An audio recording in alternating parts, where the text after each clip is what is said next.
Okay, well, good evening, everyone. I'm Casey Matney with the Cooperative Extension Service in Soldotna, and tonight we're going to be talking about seed starting for garden success.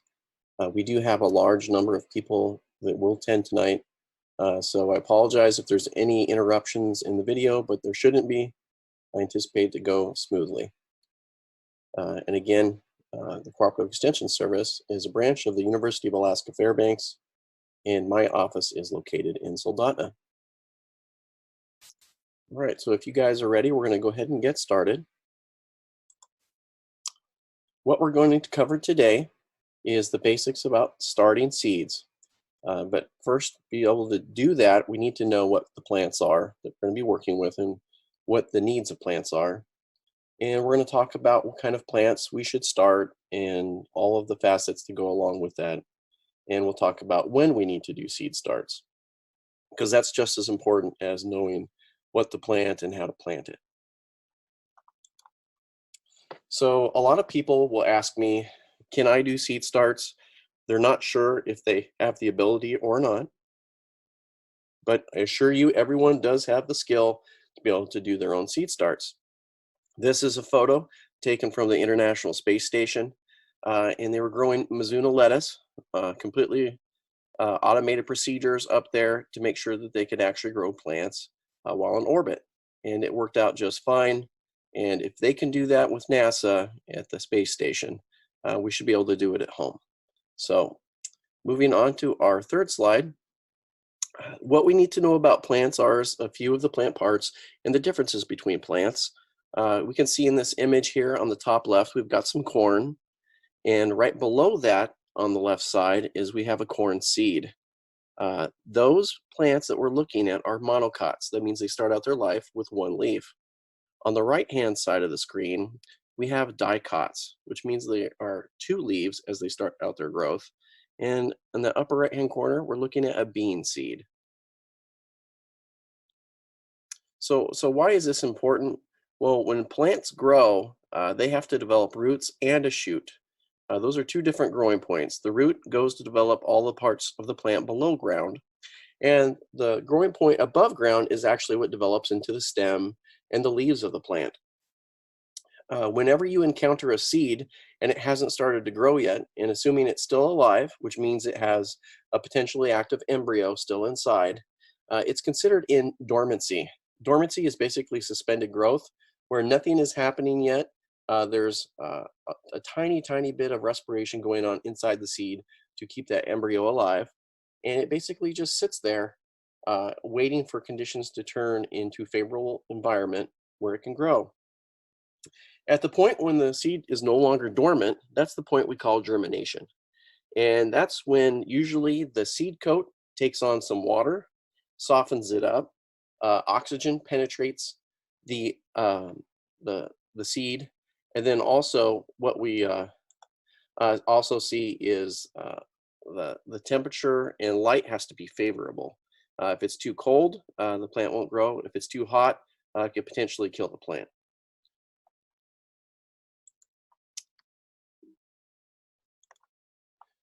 When we look at seeds, each one of those seeds has a set number of years that the seed can remain viable. So how long can dormancy last before the seed dies? It's different for all sorts of different plants. So none of the plants are created equal as far as seed life goes. This here on the right is a chart showing the different types of seeds. And so we can see at the top, we've got beans and beets. Then at the bottom, we have squash and tomato. Seed life lasts anywhere from 1 year all the way up to 10 years.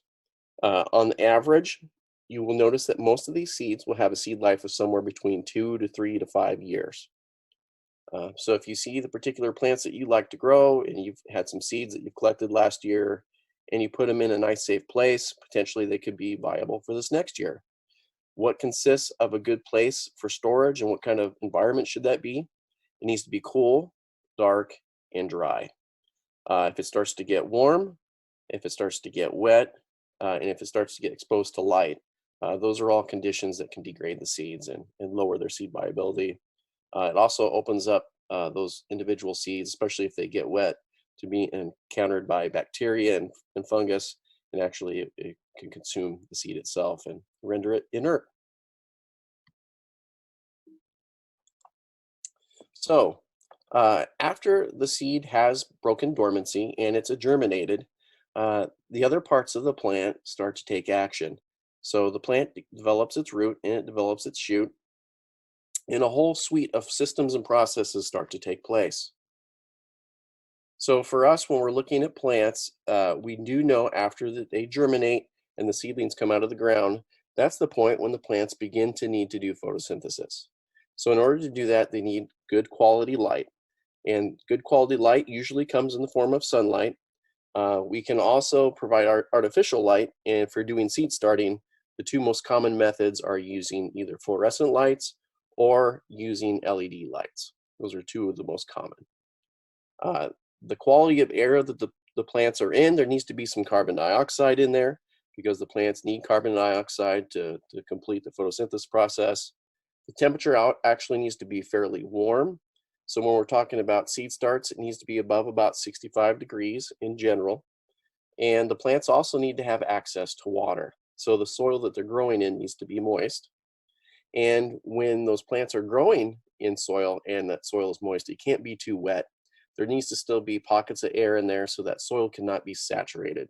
So you don't want the feet of the plants to just be sitting in a swimming pool. That's not good. They need air and they need a little oxygen down there as well. And so we need to make sure that they are fairly dry but moist. So what are the basic requirements again? We need light. And how much light do we need? We need at least 6 to 8 hours of light a day. Ideally, we would be looking at 12 to 14 hours of light for most of the plants that we would like to grow. Air needs to be circulating around the plants. It helps stave off any type of fungal pathogens that might develop, because if it's moist, stagnant air, there's going to be a higher chance that we're going to get fungus. And so we don't want that. And then also, again, like I said, we need drainage through our soil. We do not want it to be sitting in wet conditions with our plant because that can cause it to die. And also there needs to be some nutrients in the soil. When we do seed starts to begin with, we're going to talk about what kind of materials we can use for that, what kind of growing medium. But they don't have a lot of nutrient needs to begin with. Those start to develop as the plant gets larger. And of course, organic matter as part of a soil medium is important because it gives it a nice fluffy texture, which makes it soft and easy for the root to grow through. But it also holds moisture without making it too damp. And it can also, because it holds that moisture, it can also hold nutrients quite well. So if we move water into a plant, and so we've got our seedling, and it's just started to grow, it's going to be pulling in water. It's going to be pulling water in at the roots, and it's going to be moving it up into the plant through xylem. And then also what the plant's going to be doing is going to be moving that all around the plant to where it's needed. Water will evaporate and leave the plant through a process called transpiration through the stoma. So we do lose water through our plant, and so even though there isn't any evaporation taking place, we could still have transpiration taking place. The plant would still be using water. When the plant takes in water, that's also how it pulls the nutrients in out from the soil. So it moves it up through the plant and it carries those nutrients to the other parts of the plant, including the stem and the leaves and the furthest tips of the growing points. So that's a really, really basic overview of some of the basic things that plants need. We're going to talk now a little bit more detail about what kind of plants there are and what can we start, what do we have to work with, and so let's go over that. So most of you at this point would like to just go ahead and start planting, but we aren't quite ready yet. The most important thing is to prepare the growing environment for our plants before we ever plant our seed. And so there's some things we can do to make sure that we're successful, and that's what it's all about. So looking at the growing medium, we want to make sure it's sterile. And what does sterile mean? It means it's not going to have bacteria in there. It's not going to have microorganisms like fungi that are going to attack the young seedlings. Okay, we don't want pathogens in there that can potentially kill our young little plants because they're quite vulnerable. When they start to grow and they emerge and they have just a few leaves and they have that very small root, lots of things could happen to the plant. It's very tender. And so it needs to have a nice, safe place to grow. just like all of us like to have a nice, safe place to live. So the sterile soil actually has to either be used from something that wasn't organic and had no chance of having fungi or bacteria in it to begin with, or it could be heat treated. Now, heat treating can be putting it into an oven and heating it up at 180 to 200 degrees for about half an hour. If any of you have ever done that and used your own oven at home to do that, you'll notice that it kind of smells, and it can make your oven smell and your house smell. Then that might not be the best mode for you. You can also compost things using thermophilic composting, which means you're heating up the compost through uh, aerobic processes that gets it above about 130 to 140 to 150 degrees Fahrenheit, which will actually kill a lot of the things in it that could potentially be pathogens to plants. And or you can just buy your sterile medium from the store, and there's many different mediums that you can buy, and you can mix them together in different types of proportions if you want. Vermiculite, peat moss, perlite, compost, and let's take a look at some of these. So perlite, a very common medium that people grow in. It's rarely available. You can see there it's a little white and fluffy. It's fairly soft. It also holds a little bit of water, but it also improves aeration and drainage whenever you use that for your soil. Vermiculite, usually it's in a little bit smaller particle size. It has the ability to hold moisture. It's soft. It's easy for plants to grow in. And so that also makes a very good soil starting medium for plants. And then when we talk about the types of vermiculite that are out there, of course, we're only using horticultural grade vermiculite. We're not using vermiculite that might have been used in the housing industry or anything like that for insulation. This is a grade of vermiculite that is free from other types of contaminants. So if we've got all these different growing mediums, how do we use it? Well, one of the most common ways is people will put it into a growing tray. A growing tray can be many different sizes and shapes. Here we've got about 1-inch cells in a 72 cell tray. And this is very common. You can pick it up in stores. You can order it online. This does not have to be the type of platform you're growing in. You could use yogurt cups. You could use small drink cups. You would just need to poke a hole in the bottom so that there would be aeration and drainage for water. But let's take a closer look at what we have here. So if you use the standard plastic cell tray for growing your plant starts, you usually want a greenhouse leak-proof tray underneath it. And what that does is it prevents water from flowing through the tray onto your clean table or on your cabinets or your shelving in your home. That's going to hold the moisture. And there's a few advantages to having this type of leak-proof tray is that when you water the plants, it's going to get caught in the bottom here. Eventually, when you're growing seed starts, those roots might actually start to penetrate the bottom of the soil medium in the seed trays and go outside and actually can pull some moisture out of the bottom of this greenhouse tray. And let's take a look at this next photo. So we've got a look here of a propagation mix. And so you can buy sterilized seed start soil, or you can buy propagation mix to grow your plants in. There's many different varieties and manufacturers of this. So you just choose the one that works best for you. Locally in Alaska, you can pick these up at places like Home Depot, Fred Meyer's, Walmart, and many of our nurseries, as well as some of our feed stores, and those are found at different locations across the state. So again, drainage is important. So you can see here in the bottom of those cells in these trays, they've got a narrow slit and a little bit of a hole on the other side. This allows air to get into the roots. It also allows water to leave the tray. And again, that's very important. Now, there's different ways that you can go about taking care of these seed trays to moisten the soil and talking about how we seed the actual trays. We're going to take a look at that right now. So they all can break apart on a lot of these. This is just a very common plastic tray. They break apart so you can move them around individually. This is really helpful when you have different types of plants and varieties that you're working with. After they get larger, you can move them to new spaces, and then it makes it really convenient when you're transplanting later on. The information that you need to know in terms of the plants that you're going to be growing can usually be found on the back of a seed packet. So if you're buying your seed in small quantities, you can buy your seed in small individual packets. Most of us that do gardening usually work with seeds on this scale. It will usually have the common name for the plant, so cauliflower, and then the variety name, which is early snowball. And then it will also have usually a genus and species name there listed as well. It gives you a little bit of a description on what type of environment the plant needs to grow and when it will grow. It usually describes it a little bit in terms of taste and then also growth morphology, which is just the way the plant looks. It also can tell you a little bit about how the plant is commonly used once it's grown in the garden. The thing that we were looking for, though, that's most important is knowing the planting depth of the seed. Knowing how far we want to make the seeds within a cell, how many days it takes to sprout, and that's usually how many days for it to germinate and emerge. So sprouting includes germination, which means the plant starts to become alive and breaks out of the seed, and then it actually pushes those leaves out of the soil, and you can see it, and that's what we call sprouting.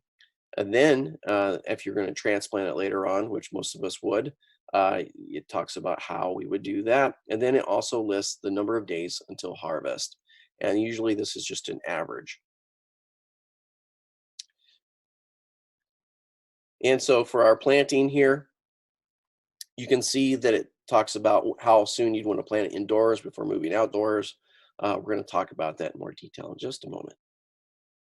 So here's another example. This just happens to be a cucumber. Other important parts on the label is where it came from. So on the bottom, you can see that this one was an Ed Hume seeds, and it came from Puyallup, Washington. It was packed in 2019, and then it also lists the lot number there on the left-hand side. Other information on the package, they'll list if it's GMO related or not, and typically they'll list it if it has a website too. Other information on the back, there's some contemporary information just about what their advice might be for growing this plant. But again, what we're really looking for here is that the date of the seed and then also the lot number. Because potentially if it comes back and you bought seed and they don't grow, you could have ended up with some seed that didn't get transported properly or packaged properly, and it might have been dead to begin with. So how do we go about getting to our seeds and starting? I like to open the very bottom part of the seed packet because that leaves the year and the lot number intact when we go about our business later. So I'll open it up and cut open gently the bottom side of this. And then once it's open, obviously we're going to take a look inside. And when we're inside, we can see we've got a number of seeds. So cucumber seeds are fairly large, and they need a fair bit of space, and they need a fair bit of planting depth. So what else do we need to keep in mind when we're looking at our seeds? Well, not all seeds are created equal. Here we've got some examples. We've got some mustard spinach, some arugula, and some lettuce seeds. That's what they look like from a distance. Taking a closer look, you can see that there's some size differences and shape differences. So for lettuce, usually those are long and narrow. This looks actually a lot like grass seed that you might use for seeding your lawn. Real tiny guys, and most people think lettuce seeds are pretty small. But if we take a look at the next one, the arugula seeds, well, they're fairly small too, and they're kind of round. And they have usually that little light brown color to it. Arugula actually grow really quickly, and it's part of the reason that this particular one is called rocket.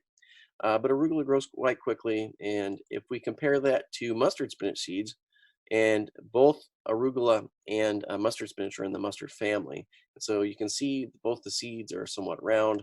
The mustard spinach just tends to be a little bit darker color and a little bit larger.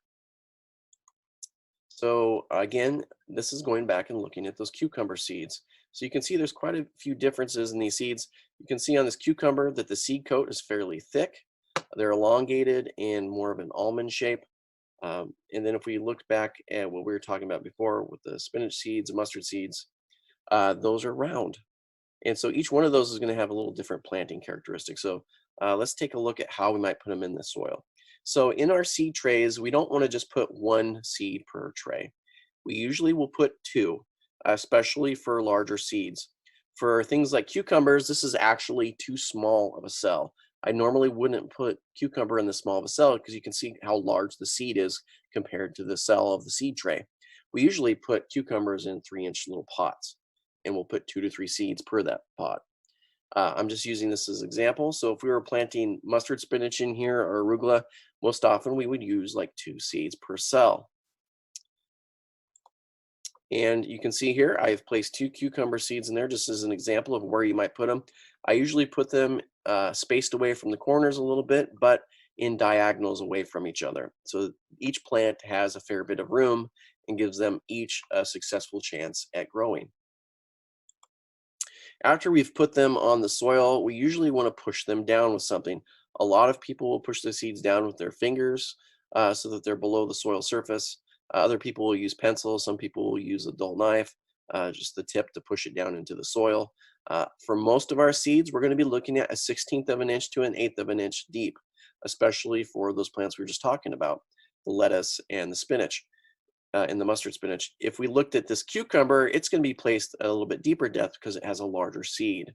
Again, I'm just using these as an illustration. So for our seed starting, first we'd want to be able to take our growing medium, which is a nice sterile growing medium, and put it into all of our cells or trays. Once we've done that, we're going to go in and position our seeds and put them where they need to be. Sometimes we might need to put an additional amount of soil over the top to make sure they're covered a small bit.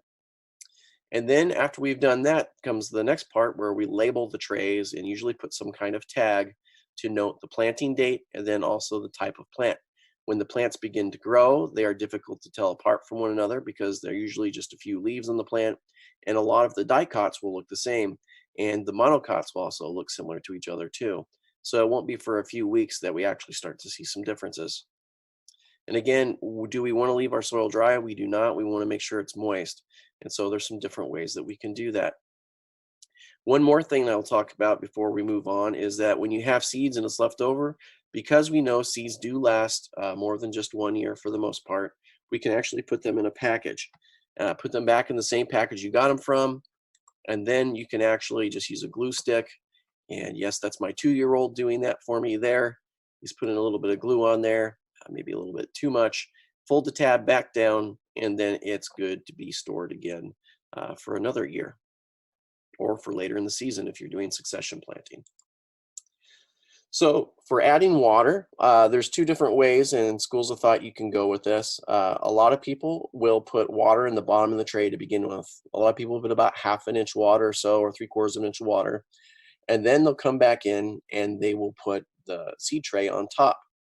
And when they do that, when they put the seed tray on top, that water actually will wick up from the bottom and it will moisten the soil without having to pour water across the top. Because if any of you have poured water across the top of seed trays before, a lot of times it tries to move the soil, it might move the seed.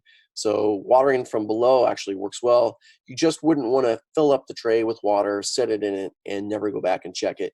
Usually if you let the seed tray sit for about 2 hours, it'll be super moist. You can actually pull up the tray, empty out any extra water that might be in the bottom. If for some reason your soil is still not wet, you could add more water to it and let it sit again for another hour or 2 until it's nice and moist. But then again, before you stick it on the rack or the shelf where it's going to be for the next few days, you definitely would remove any excess water in the bottom. The other way you could do it is you could use some type of water receptacle and water from the top. Now, prior to this, a lot of people will actually pour some water into their soil seed starting growing medium and moisten it a little bit, because when you take a very dry growing medium and pour water on it, a lot of times it wants to float and it will move it about in the cell. So if you're doing it this method, you just got to be extra careful and go slow. You don't want to pour fast. It will move all the material out of the trays. So again, you can water from below or you can water from above.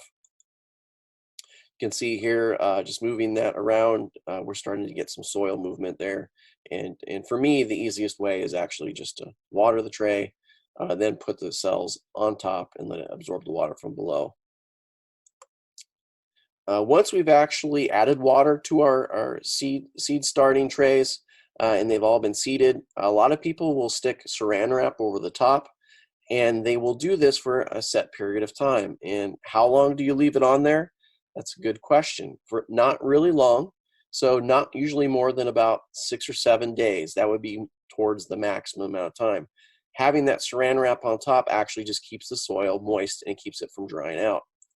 You can see on this next slide, a lot of people will use trays, and they'll have the ones that you can buy in the store that have the plastic dome on top. That's fine. You can put the dome on top, but as soon as those plants break out of the soil and start to germinate and emerge and sprout, take the top off. If you leave it on, it's going to leave stagnant air in there, and it's going to dramatically increase the chance that your plants will die from getting either a bacterial or fungal attack. And so we do not want that to happen. So this next picture is a plant where it was too moist for too long, and all the fungi and pathogens that were potentially available in the area around the plant and potentially on the growing medium attacked the plant and killed it. And so you can see all the fuzzies in there. We do not want that in our soil seed medium. We want to make sure that it stays moist but not sopping wet, and we want to make sure it gets good airflow. So what do we do after we've seeded our plants in the trays? We've added water, we've put the saran wrap on top, or wet newspaper, or one of those domes. We want to make sure that the temperature is ideal for germination. And that temperature is usually right around 70 to 80 degrees for most of our plants. Some plants, if they have specific needs, you can read on the back of the seed label. It will tell you what germination temperature would be best. But for the most part, 70 to 80 degrees works quite well. It can get down to 10 to 15 degrees cooler at night, depending on where you're doing it. Some people will do their seed starting in a greenhouse. Some people will do it in a high tunnel. Some people will do it in their home. Some people will do it in their garage. So again, having it a little bit cooler at night is not really going to hurt it.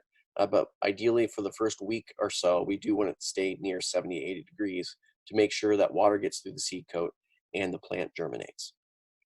Once that happens and you have some seed starts going with actual 2 or 3 leaves coming up on the plants, we want to go and look to see how our plants are doing and if there's 1 or 2 plants there that are doing better than others. And so if we have very small cells, I'll trim it back to just 1 plant. And so I'll stay with the strongest plant and I'll take the weakest one out. Some people will think that it's okay just to pull that plant out. You don't want to do that. The easiest way to weed down to just 1 plant is to use a pair of scissors, sharp scissors, and cut it off at the soil surface. So that's the way you want to get rid of your plant, and then carefully pull it out. Folks that have chickens and things like that, they'll take those extra little sprouts that they're not going to use that they just cut out, and they'll feed it to their chickens, or maybe they'll use it for something else in their garden, even composting, because it is kind of sad to see those little guys go to waste.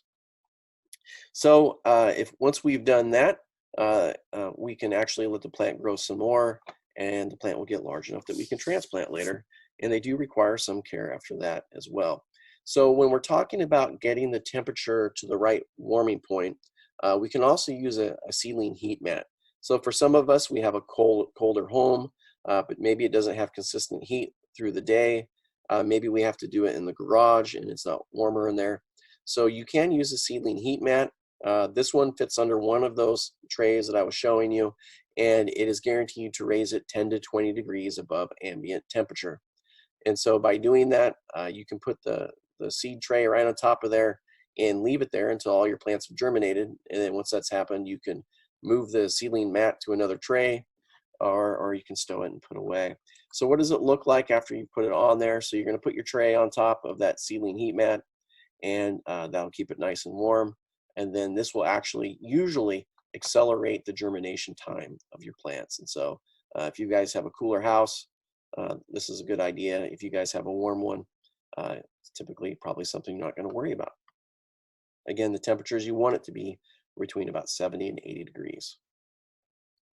So what can we do for the care of our seeds? Because usually when we use that growing medium to start out, they are not actually going to have much nutrients in that soil. It's fairly inert. It's just going to be a good soft growing medium that will hold some water to germinate. And so in order to add a little bit of extra nutrition, we can add hydroponic solution. We could use a little liquid fertilizer that dissolves in water. And how much do we want to apply? Well, it depends on what type of product you're using. So on this one, it actually tells you how much you want to use. For this particular one for seedlings, which is listed in the right-hand box that we're looking at there, you'd want to add about a half a teaspoon per gallon. and that would work just fine for adding a little bit of moisture. And how do we add that back to the plant? Well, you can water your seedlings from below, like we did when we got the seedling trays wet to begin with, by putting some water in the tray that's been mixed with the solution and then putting it back on top. Or you could just gently go back in and water your plants. I will say that you do usually want to try and not get water on the leaves or the stem of the plant, just because when that water is sitting on there, it opens it up to a higher likelihood of getting fungi. Other types of growing medium that aren't regular standard soil growing mediums, this is one that you would use in hydroponics. This is rock wool. It works great. It's got a hole in the middle so that you can put some seeds in there. Very commonly used for a lot of the hydroponic systems. You can see you just take your seed and put it in the middle, and then that would sit in a particular type of container where it would stay wet with the hydroponic fluid. So lighting. So we've done a lot of our planting. Actually, the most important thing, and it should be done before you ever actually have your seeds ready to germinate, is set up your lighting system. Lighting systems need to be dependable, and it needs to be uniform so that you can have strong transplants. You could potentially start plants, have them germinate, start to grow in a tray without any type of artificial lighting, and they're going to look horrible because the plants are looking for light. They're going to not be able to be healthy, and they're not going to be able to make food for themselves. So that light is actually what the plants use to make sugar, which is what is able for the plant to grow and thrive. So let's look at light setup here. So we have a couple of shelves here set up with some hanging shop lights, and these happen to be fluorescent bulbs. This particular photo was taken on Kodiak, and you can see here these got some 4-foot and 8-foot lights here, and they're not very far from the plant leaves. Usually with fluorescent lights, when we're using them for seed starting, because the light starts to dissipate with distance from the bulb, you want to keep that bulb within about 1 to 2 inches from the leaves of the plant. And so most of these shop lights will have a chain on the top where you can move them. Other people will build adjustable shelving so that the shelves can move, but you want the light to stay within 1 to 2 inches of the plants. And then if we're using LED lights, we want to make sure that the lights are actually positioned about 6 to 12 inches from the plants. That's because the light is more intense with the LEDs and typically doesn't have the same constraints as the fluorescents. You can see here underneath that white stuff beaming at the top, that's the fluorescent bulbs. You can see they're positioned about 2 inches from the plant leaves, and they're quite healthy and strong, and that's exactly what you would be looking for when you set it up at home. Right here, I use this as an example. These lights are actually a little bit farther than I would like to have. It'll still work, but these plants would be a lot happier if they're another 1.5 inches lower, closer to those leaves. They would have almost double the amount of light getting to them if that was the case. Just as an example of another shop light you could use that's an LED, you can see that it's got a pull chain on the right hand side there. Most of these lights will have a pull chain to turn on and off, and they usually just have a little simple cord for plugging in. If you're going to be setting this up at home, I usually put my lights on a surge protector, plug all of my lights into it so I can turn them on or off as needed.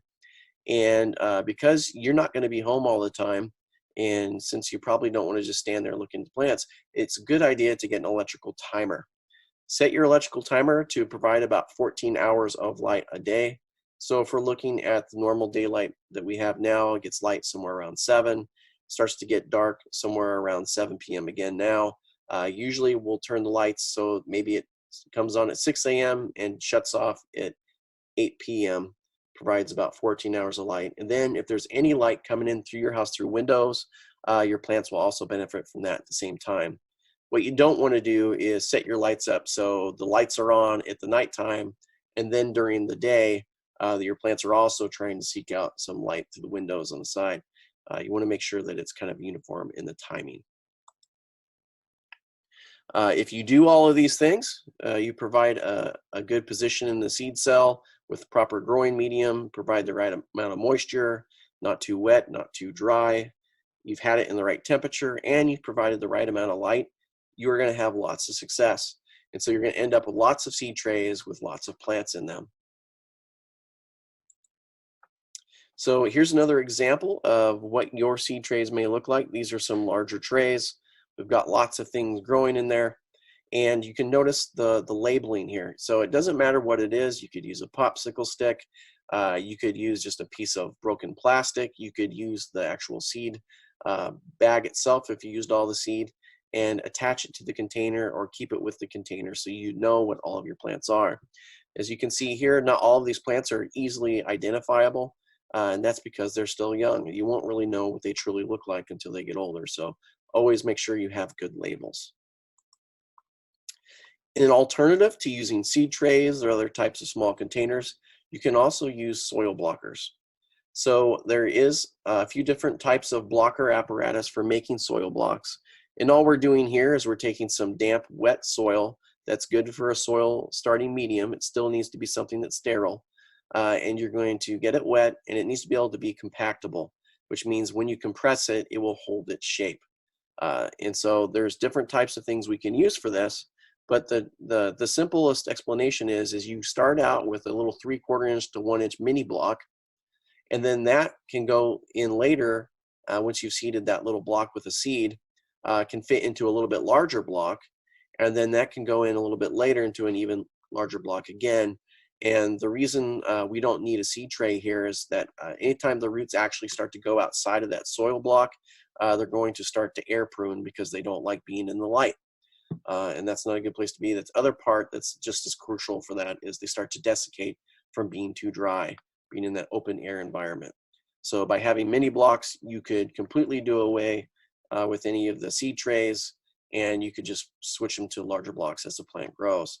That's just one of the alternatives that people have used instead of seed trays. So after we've grown our plants and we have made sure that they're going to be okay and we're ready to move them somewhere, we don't just stick them outside into the harsh environment. What we want to do is harden them off. And in order to harden them off, we're going to acclimate them to the next growing environment.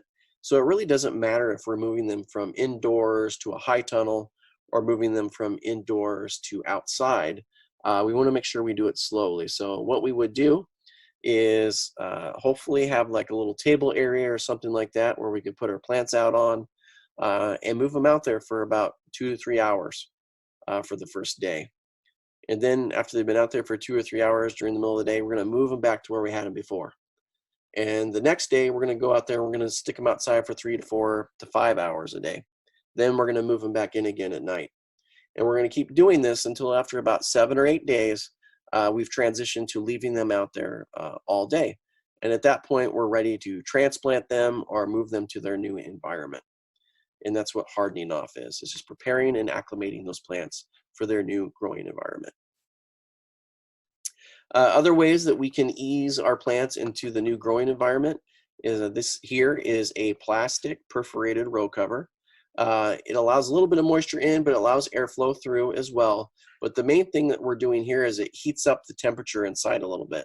So not only can this provide a little bit of a sheltered area for hardening off our plants when we move it to its new location, but it can also give it a little bit higher temperature to speed up the growth rate of the plants. Now, when we plant our plants outside, the minimum temperature that we want for our cool season plants is at least 45 degrees for the soil temperature, at least.